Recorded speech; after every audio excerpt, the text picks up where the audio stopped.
Before we get into Oh, some lighthearted stuff to end the show with, I do want to ask you, because you talked earlier about the governor of Arkansas. There's another governor we need to discuss, and I'm not sure how I feel about this yet, but that would be the governor of South Dakota, Kristi Noem, who recently vetoed a bill that would have prevented boys who identify as girls from participating in girls' sports. Now, her reasoning is that some of the things in the bill would allow the ACLU and the NCAA to, or even anybody that didn't like what the bill said, to be able to sue individual cities or counties. And she was also said she was worried about the NCAA pulling events out of their state, just like the Major League Baseball did with Atlanta. I don't know yet. This is sending up red flags for me because I've always liked her and thought she was a true conservative. Now I'm starting to the foundation is starting to crack a little bit. How do you view this? yeah, yeah. I was a little disappointed in that too. I thought she was tougher than that. I really did. Mm-hmm. I was under the impression that she stood up against against wrong, and this is wrong to let transgender boys compete with women or girls. It just is. It's not fair. The fairness is completely taken away. I don't understand. And for her to say, well, they're going to come after me, the lawsuits, they're going to come after her anyway. You see, that's the thing. It doesn't matter.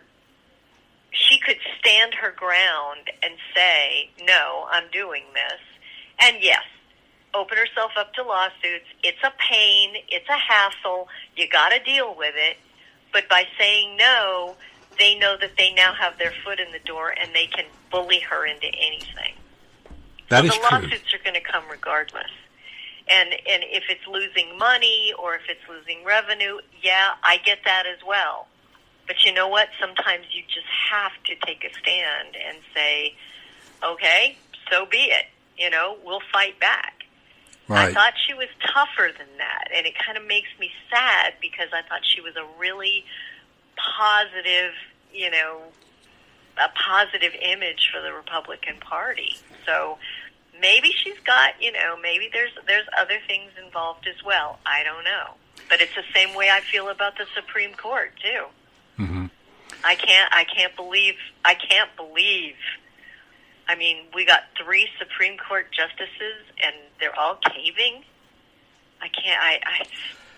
Yeah, and I can't. I don't know what they have on them. or like you said before, how do we know that behind the scenes they're not being threatened or their families aren't being threatened? Yeah, that's what I mean. Yeah. That's what I mean. I mean, Yeah. John Roberts especially. I mean, I don't know what is going on with him. They've got him where they want him.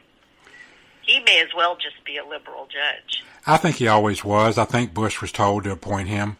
I hate to say it that way. I know that sounds mean, but I think, I respected George Bush to a point, but I think that the deep state is so entrenched that he just decided not to fight that fight like Trump did. Yeah. And so I think he was probably forced, forced probably not the right word, but, he was hemmed in by that. It's pretty. Yeah, you know what? You're probably right, and it's pretty interesting how if you watch old movies or you watch documentaries about how the mafia works, and how they did work when they had so much power. Most of the most successful mafia bosses or mob bosses would always go after people and their families, or they would threaten people that were vulnerable. And the ones that they could never get to were the ones that had no wives or children or ties.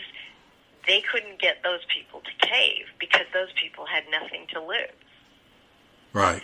And you look at all of the new justices that Donald Trump put in there. all of them strong family people, so it looks like, religious beliefs, that kind of thing. There's a lot of things they can do to people like that to threaten them, to threaten their kids, to threaten their futures. Yeah. It's very ugly, but I don't put it past them. Well, particularly with Kavanaugh, you saw what happened during the hearings. That's probably only a tip of the iceberg of what people I know. threaten him with I know. now. Yeah, so. Yep, I know it. And it's just, the other thing, too, is that it's just so frustrating to me that it's like this thing with Hunter Biden right now, where he goes on television and he's got this book coming out and he's just lying through his teeth about everything. And we all know it. And he's a crook, and he's corrupt, and we know it. And then he'll sit there and say, oh, it wasn't, I don't know, maybe my computer got stolen. Oh, I don't know. But, I mean, it's just, this is the thing. They get away with it, and Clinton got away with it. Supreme Court completely just rejected taking up a case against her emails. It's like, oh, well, doesn't matter now. What, if you just wait long enough, you get away with it? Is that the deal? I think the quote is, what difference does it make now anyway? Yeah. At this point, what difference does it make? That's there it, you yes. go. Perfect. I know. But it almost seems like run out the clock and let it just go and go and go and go and go, and pretty soon people will just be tired of it, don't want to hear about it anymore. Oh, just let it go. That's not the way it should be. No, but unfortunately they know it is. But again, with my faith, I know that these people will face the ultimate judge at some point. They're not going to get away with this ultimately. No. And so I just look forward to that day. I hope I'm a witness when that happens. I'd like to see it.